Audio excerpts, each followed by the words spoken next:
کے دلوں میں کچھ نہ کچھ تمنائیں ہوتی ہیں، ڈیزائرز ہوتی ہیں، خواہشات ہوتی ہیں، اور تمنا یہ ہوتی ہے وہ پوری ہو جائے. آؤ آج میں بتاتا ہوں، نبی پاک علیہ الصلوۃ والسلام نے ایک فارمولہ دے دیا ہے، ایک زبردست طریقہ بتایا ہے کہ جس سے ہماری آرزوئیں، ہماری خواہشات، ہماری تمنائیں پوری ہو سکتی ہیں. سرور کائنات علیہ الصلوۃ والسلام نے فرمایا من صلی علی فی یوم 100 مرۃ، جس نے روزانہ مجھ پر 100 مرتبہ درود بھیجا، قضى اللہ لہ 100 حاجۃ، اللہ تبارک و تعالیٰ اس کی 100 حاجتیں پوری فرمائے گا. 100 درود 100 حاجتیں. ہم تو 2-3 حاجتیں پھر ایسے پھنسے ہوئے ہیں کہ وہ کام سیدھے ہو جائیں تو پتہ نہیں کتنے بڑے معاملے حل ہو جائیں گے. 100 حاجتیں.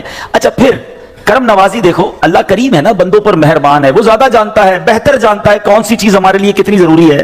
تو پھر آقا فرماتے ہیں 70 منہا لآخرتہ و30 منہا لدنیا.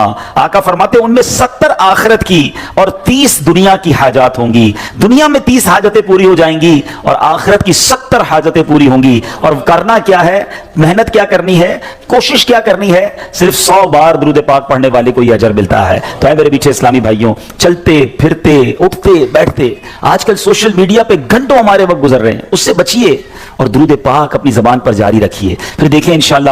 بلکہ میں سچ بتاؤں، اگر کوئی ایسا میرا بھائی بیٹھا ہے نا جو پریشان ہے، بیمار ہے، قرضے میں ڈوبا ہوا ہے، کسی ڈیفیکلٹی میں ہے، گھر میں پرابلم ہے، طبیعت ٹھیک نہیں ہے، آپ یقین کریں، آپ درود پاک کا وظیفہ شروع کر دیں اور پڑھتے رہیں. بس آپ اپنی آنکھوں کے سامنے دیکھیں گے کہ چیزیں آسان ہونا شروع ہو گئی ہیں، طبیعت بہتر ہونا شروع ہو گئی ہے، بوجھ ہلکا ہونا شروع ہو گیا ہے، ٹینشن فارغ ہونا شروع ہو گیا ہے. مسئلہ یہی تو ہے کہ پرابلم میں، مشکل میں ہم سب کو یاد کرتے ہیں، سب کے پاس جاتے ہیں، نہیں پکارتے تو اپنے رب کو نہیں پکارتے، اللہ کے حبیب علیہ الصلوۃ والسلام پر درود نہیں پڑھتے. تو اپنی عادت بنائیں. اور درود پاک تو کب کس کس کو کام آیا ہے.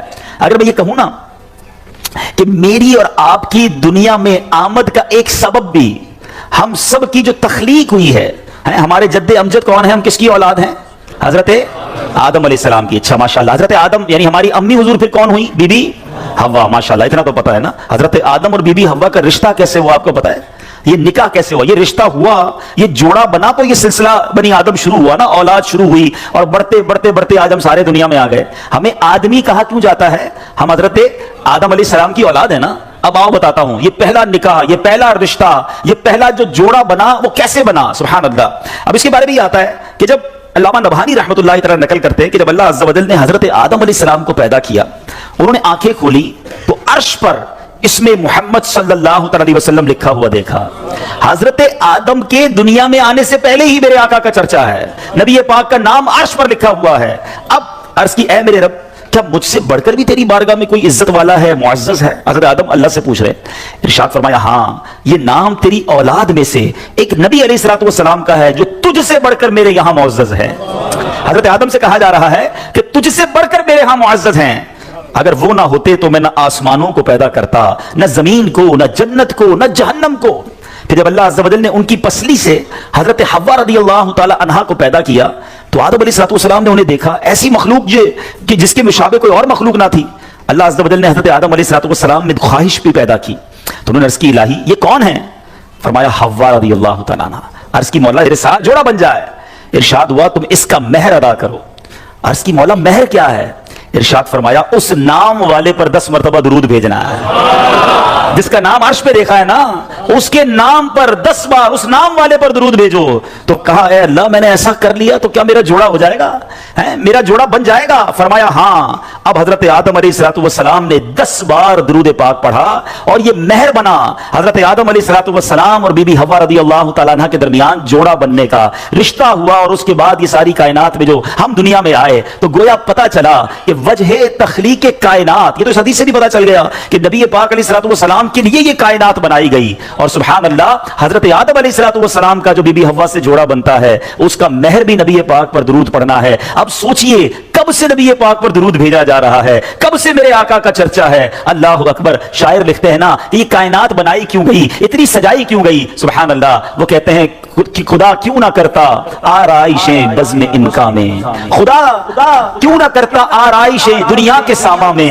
تمہیں دولہا بنا کے بھیجنا تھا بزم انکا میں. یہ ساری کائنات ہی سجائی گئی ہے نبی پاک علیہ الصلوۃ والسلام کے لیے. مولانا حسن ادا خان صاحب لکھتے ہیں نا کونین بنائے گئے سرکار کی خاطر، کونین بنائے گئے سرکار کی خاطر، کونین کی خاطر تمہیں سرکار بنایا، ایسا تجھے خالق نے طرحدار بنایا، یوسف کو تیرا طالب دیدار بنایا۔ حضرت آدم علیہ السلام نے جب یہ سوال کیا ہوگا، ذرا امیجن کریں کہ یا اللہ مجھ سے بڑھ کر بھی کوئی تیرے یہاں عزت والا ہے، تو بتایا کیا گیا ہے تیری اولاد میں، آنا تیرے بعد بظاہر ہے مگر تجھ سے بھی زیادہ عزت والا ہے۔ سیدی اعلیٰ حضرت امام اہل سنت بڑا پیارا شعر لکھتے ہیں کہ جب سے حضرت آدم علیہ السلام کو یہ پتا چلا کہ میری اولاد میں کوئی ایسی شخصیت نے بھی آنا ہے جو رب کے یہاں اتنا مقبول ہے، تو اس کی یاد میں حضرت آدم علیہ السلام گویا گم رہا کرتے۔ سبحان اللہ۔ سیدی اعلیٰ حضرت لکھتے ہیں کہ حضرت آدم علیہ السلام کیا کہا کرتے کہ ظاہر میں میرے پھول ہیں، حقیقت میں میری اصل۔ بعد میں آنے والا تنے کے تنا جو ہے اس کے بعد پھول آتا ہے نا، کہتے ہیں ظاہر میں تو میرے پھول ہیں، حقیقت میں میری اصل۔ اس گل کی یاد میں یہ صدا ابو البشر کی ہے۔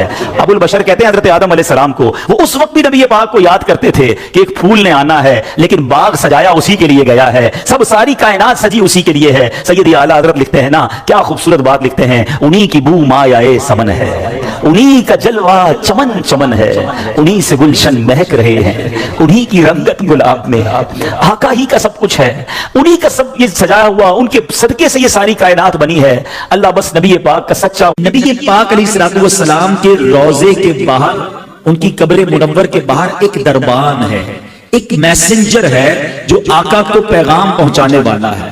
میرا آپ سے سوال یہ ہے کہ میسنجر کی سماعت کا عالم یہ ہے کہ یہاں بیٹھ کر ہم درود پڑھیں وہ وہاں مدینے میں سن لیتا ہے، پوری دنیا میں جو درود پڑھے وہ فرشتہ سن لیتا ہے، صرف سنتا نہیں، پڑھنے والے کو ریکگنائز بھی کر لیتا ہے کہ پڑھنے والا ہے کون، اس کا نام کیا ہے، اس کے والد کا نام کیا ہے۔ ذرا بتاؤ دربان کی سماعت کا عالم یہ ہے تو مصطفیٰ کریم کی سماعت کا عالم کیا ہوگا، میرے آقا کے علم کا عالم کیا ہوگا۔ تو اگر آج عاشقان رسول جھوم جھوم کر صلاۃ و سلام میں میرے رضا کا یہ شعر پڑھتے ہیں تو کیا غلط کرتے ہیں کہ دور و نزدیک کے سننے والے وہ کان، دور و نزدیک کے سننے والے وہ کان، کان لعلے کرامت پہ لاکھوں سلام۔ تو یہ تو حدیث پاک سے پتا چل رہا ہے کہ جب دربان مصطفیٰ سب کی آوازیں سن لیتا ہے، وہ سب کے درود سن لیتا ہے، تو میرے آقا کیوں نہ سماعت فرمائیں گے۔ بس دل سے پکارنا ہے، فریاد امتی جو کرے حال زار میں، فریاد امتی جو کرے حال زار میں،